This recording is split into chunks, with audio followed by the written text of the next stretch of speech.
छत्तीसगढ़ में एक तरफ सरकार धान खरीदी की तैयारी में जुटी है तो दूसरी तरफ छत्तीसगढ़ सहकारी समिति कर्मचारी संघ के द्वारा अनिश्चितकालीन हड़ताल शुरू कर दिया गया है।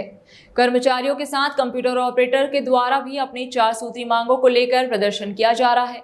छत्तीसगढ़ में 13 नवंबर से धान की खरीदी शुरू होनी है। उससे पूर्व ही अपनी मांगों को लेकर कर्मचारी और कंप्यूटर ऑपरेटर के द्वारा संभाग स्तरीय अनिश्चितकालीन हड़ताल शुरू किया गया है। खरीदी के बाद धान कम हो जाने के बाद उनके ऊपर जिम्मेदारी आती है, जबकि धान का उठाव समय पर नहीं किया जाता। वहीं दूसरी तरफ वेतन भी उन्हें कम मिलता है।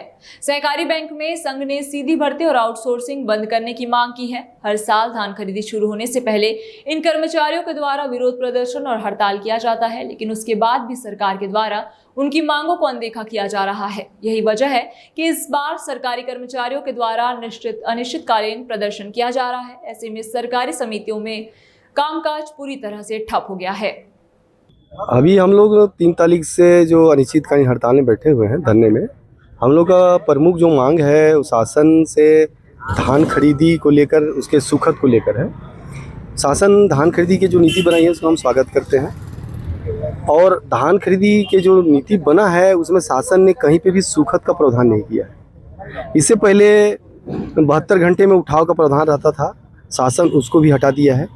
और हमारा धान खरीदी जो 15 नवंबर से चालू होना है और उसमें 31 जनवरी तक ख़त्म होना है, उसमें शासन ने उठाव के लिए 15 नवंबर से 31 मार्च कर दिया है। सर, हमारी मुख्यतः 4 मांगे हैं, जिसमें सर सुखद को लेके है, दूसरा हम ऑपरेटरों का है। सर, हम पहले पूरे 18 साल से काम कर रहे हैं और हमको पूरे 12 महीना वेतन मिलता था। शासन इस बार सर आउटसोर्सिंग के माध्यम से ऑपरेटर नियोजित कर हमें 6 माह के लिए रख रही है और 6 माह बाहर कर रही है। उससे सर सरकार का काम रोजगार देना होता है, पर सरकार हमसे रोजगार छीन रही है। शासन से हमारी मांगे हैं पूर्व वर्ष की भांति पूरे 12 महीना वेतन दे। और जो सुखद का मामला है सर, हम जब धान खरीदी करते हैं तो लगभग 17% उसकी नमी रहती है, और जब उसका परिधान होता है तो 12-13% हो जाती है। पीडीएस दुकान में कमीशन इनके द्वारा दिया जाता है शासन के द्वारा, वो बहुत ही कम है। जो बेचारे चावल बांटते हैं, आज के डेट में 1 रुपया 2 रुपया चावल का कमीशन हो गया। किसान किसी भी हितग्राही को क्या बोलते हैं हम देते हैं, एक कर्मचारी हमारा वहाँ काम करता है, उसका महीने का तनख्वाह नहीं निकल पाता है।